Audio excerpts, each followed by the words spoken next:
Hi everyone.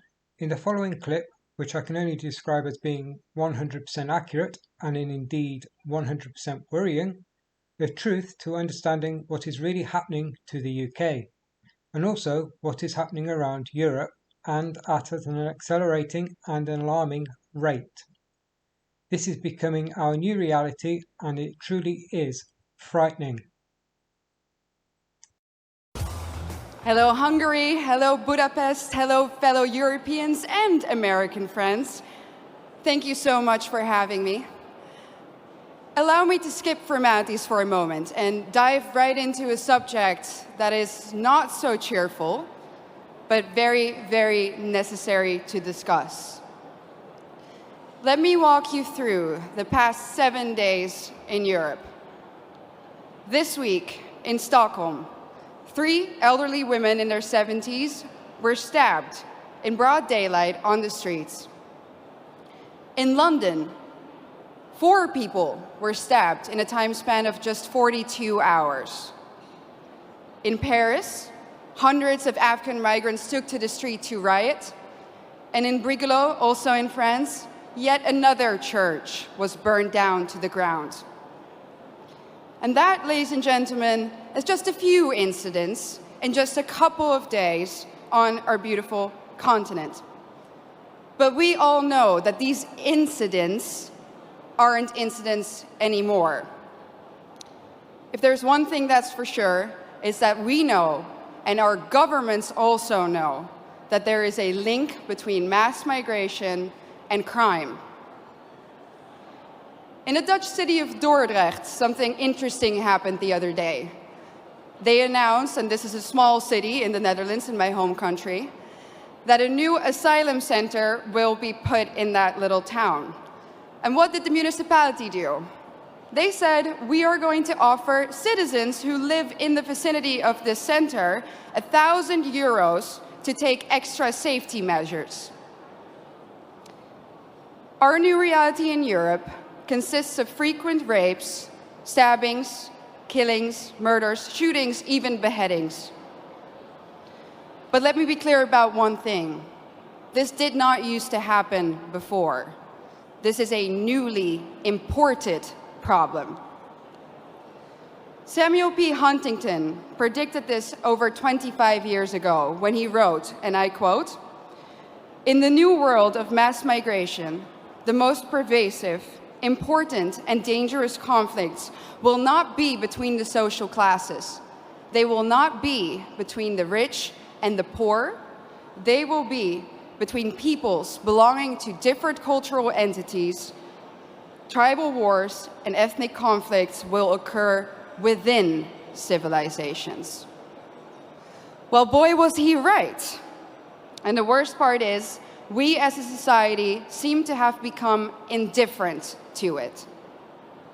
When another white boy or a white girl dies at the hand of an immigrant, we might shake our head, we might let out a sigh, we might even get angry for a minute or two, and then we go on with our lives. We offer the family thoughts and prayers, but nothing ever changes. Ladies and gentlemen, what does that say about us? This is a response of a society that has already given up, a society that has already accepted its defeat. But is this true? Have we given up? Do we really accept the new reality that our globalist leaders have in mind for us? I know one thing for sure.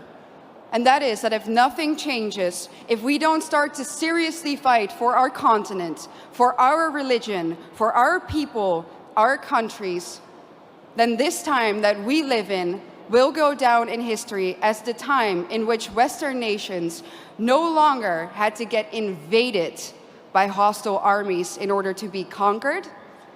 This time will then go down in history as the period in which the invader was actively invited in by a corrupt elite.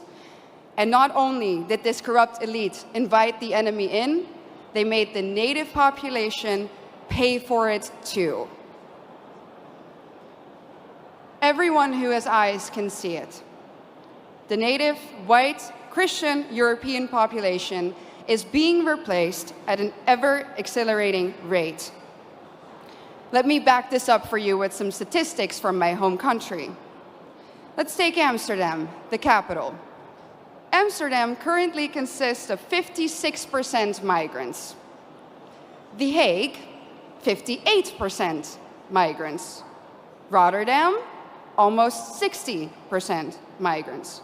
And of course, most of these immigrants come from non-Christian, non-Western, African and Middle Eastern countries. Conclusion, the Dutch population is already outnumbered in the majority of our cities. But let's look onwards. London, 54% migrants. Again, conclusion, native population outnumbered. Brussels, color me shocked, 70% migrants. Conclusion, native population majorly outnumbered. And other Europeans will, of course, follow suit soon if they haven't already. So I'm going to draw the forbidden conclusion here. The Great Replacement theory is no longer a theory. It's reality. And what's interesting about replacement is that the establishment will either deny its existence, or when they admit to it, they say that it's a good thing that the native European population is soon no longer a majority on its own continent. Dutch national disgrace and dubbed climate pope Frans Timmermans already stated in 2015 that diversity is humanity's destiny and that Europe will be diverse. And of course, by now, I think we all know what they mean with the word diversity. It means less white people, less of you. Imagine this in an Asian or an African country. Imagine their leaders rejoicing in the fact that their people will soon no longer be a majority in their own country. Absolutely unthinkable, unimaginable. So what in the world is wrong with our leaders? The underlying sentiment of what they say is always the same. Our establishment claims that white people are evil and that our history is somehow fundamentally different from that of others. Consciously or unconsciously, they have sucked up the lies and the anti-white dogmas of the neo-Marxist critical race theory. That's why the totalitarians in Brussels are trying to force you, the Hungarian people, a sovereign nation, to accept immigrants despite the fact that the population has said no, and so has the government. But make no mistake, the majority of the Dutch people haven't asked for this either. Just like Brussels is forcing Hungary to accept these hordes of immigrants, they are doing the same now, even in the smallest of towns in the Netherlands. No part may remain Dutch in the traditional sense of the word. No part of Europe may remain European. And it's not difficult to understand why. If the old Europe still exists in certain places, then people will be able to compare the new Europe to the old, and newsflash, they will prefer the old. That's why the Eurocrats hate Hungary so much. And their message is clear. Our way of life, our Christian religion, our nations, they have to go, without exception. Their vision of the future is the neoliberal, unrecognizable Europe, where every city becomes kind of like Brussels. Ugly, dirty, unsafe, zero social cohesion, where the buildings are constantly under construction and they never ever seem to finish, and even when they do, the end result is uglier somehow than what they started with. And what are we left with? A permanent state of isolation, confusion, and disorientation. Ladies and gentlemen, welcome to the New World Order.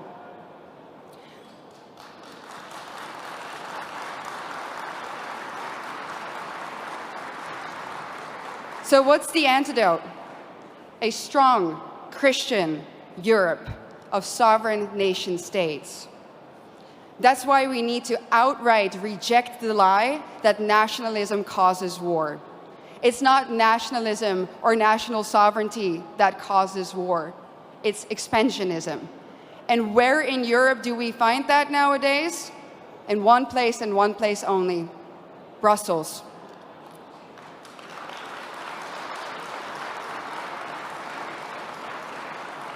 Isn't it funny how the same people who erode our national sovereignty and love to do it, give it all up to the bureaucrats there, that those people are now telling us that we need to spend billions and billions of euros on the national sovereignty of Ukraine? It's a joke, honestly, and it's a pretty sick, expensive, and dangerous joke. During a recent interview, I got asked by an interviewer, do you think that you ever go too far? Do you think that you're ever too radical? I thought about it for a second, and I said, no. No, I don't think I go too far. Truth be told, ladies and gentlemen, I think we in Europe do not go far enough. I think that if we really think about the organized, structural attack on our civilization, that we don't do enough.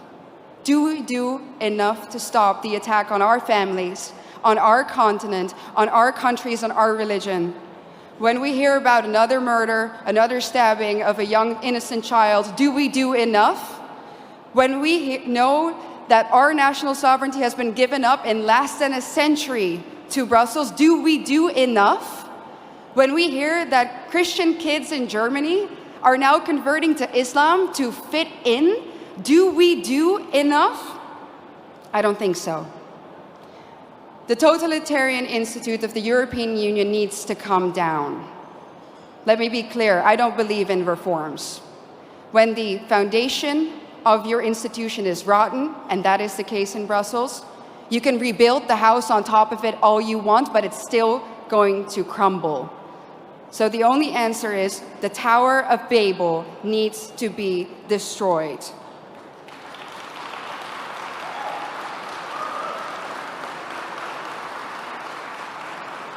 Ladies and gentlemen, we are the daughters and sons of the greatest nations on earth.